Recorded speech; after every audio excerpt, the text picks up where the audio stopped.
Welcome back to Ms. World Traveler Explores Tubac, Arizona, an artist community with over 100 galleries, showrooms, and studios. Tubac is equal parts Southwest fusion, history lesson, and art appreciation. We're about to get a little taste of each at Sunrise Jewelers.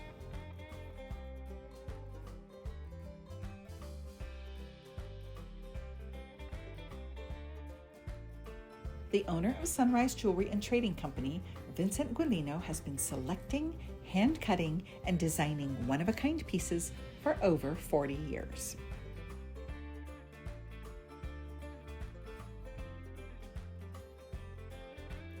Okay, I'm here with VinCent, who has been doing jewelry, amazing jewelry, for over 40 years. Almost 50. Almost 50. Yeah. You must have started when you were a little guy. Well, I'm 76. Wow. Well, no wonder everything is so beautiful. You've had some practice. I've been working at it. So tell me, you also do painting. So why jewelry? What speaks to you about the process of making jewelry? I did fine art all the first part of my career in the arts. And I had a friend who was a jeweler, and we were hanging around each other's studio, so I learned his craft. And from there, I just started doing it myself. I like doing it as much as I like painting. I do a lot of sculpting. I carve things, and so it just all fits together for me. Well, and you must like the fire, because we Yeah. see you do it. I make fire. You do. You can see green fire. You can see my bench has been burnt several times. Yes. So you must like it. Yes. And how then did you find the Arizona blue opal? Because I've never seen it before, and it's just so incredibly beautiful. It kind of happened by accident. I had a lady from Tombstone who was buying my jewelry and reselling it in Tombstone. And she called me up and asked me about an old gold mine back here in the mountains in this area. And if I knew anything about it, I said, no, I don't. And she said, well, do you know anybody that does? I said, no, but I'll ask around for you about this. It was called the Silver Coin Mine. And I asked some friends, and they said, oh, you need to talk to Trapper John. So I called him up, and I asked him if he knew about them. I said, oh, yeah. He said, I even have pictures of it when it was up and running back in the 40s.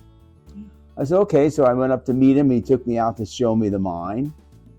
And on the way back to town, he said, would you like to see my opal mine?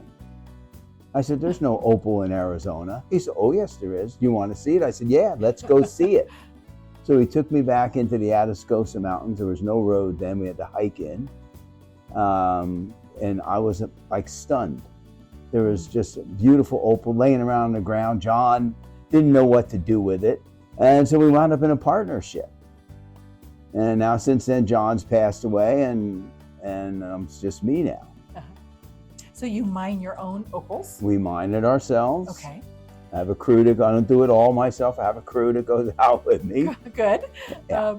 So tell me what's unique about the stone. What's unique about this opal is it's volcanic opal. So it was formed about 60 million years ago. There was a volcanic caldera that exploded down there. And after that volcanic eruption, the silicas leach out of the volcanic ash and rock, form the basis for the opal to form, which is silica. And there you have it. It's a difference from Australian opal, ancient seabed. This is volcanic. Well, is that why, it almost looks like a totally different texture, and it just looks completely different. It's completely unique. It has a lot of quartz content. It's contiguous with the rhyolite. That's the volcanic rock. They're one stone, so to speak, and it's at least a 7 in hardness, so it's much harder than Australian opal. Although we get pictures, which they don't get in Australia. We get these really beautiful mountain scenes, seascapes, and it also can have fire, beautiful fire in it. Well, that was what sort of drew me to it, is that when I looked at it, it looked like somebody had painted a painting on a it. scene on it. Yeah, you can see the sky, you can see the landscape. Exactly. The clouds. It's just really beautiful. And so how do you know, you're cutting it, right? Right. So how do you know like how and where to cut to give it the most interesting Most of the time you don't. You get a big rock, it's got opal in it, You never know what's going to be inside. So you take it, put it in a big saw, and you start slicing it like bread. And you cut a couple, maybe 1 or 2 slices, and you look at it, and maybe you decide, well, I need to turn it 45 degrees and slice it a different way. And maybe you get a picture, maybe you don't. You know, it just depends. And you have to do it as you go along. It's a surprise every time you put a rock in there. It's always a surprise. So if someone were saying, you know, can I afford that beautiful stone?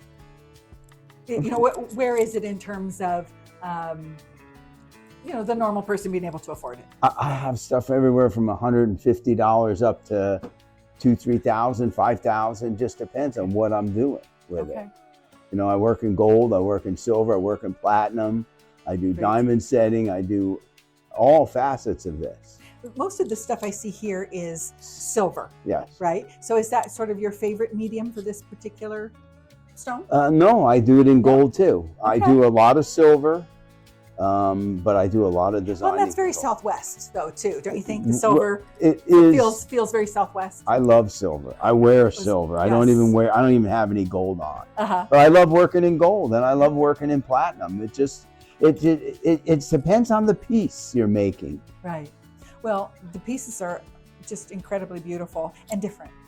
Yes. And that's got to be a joy for you to work with. Most of the things I do are unique. I always try to find stones that are different, unique to design with, because it makes it fun and, you know, it's interesting for me. Right. And well, if you're still doing it at 76, it's got to be fun and interesting. What else am I going to do? Go home and lay around and watch TV? No. Featured in the trade magazine Lapidary Journal, Sunrise Jewelers is where you'll find, among many other gorgeous designs, the unique to the Southwest Arizona blue opal. But we're not done at Sunrise Jewelers. Next time, we'll meet an artist who uses his own photograph negatives to give life and feeling to his Western and wildlife paintings.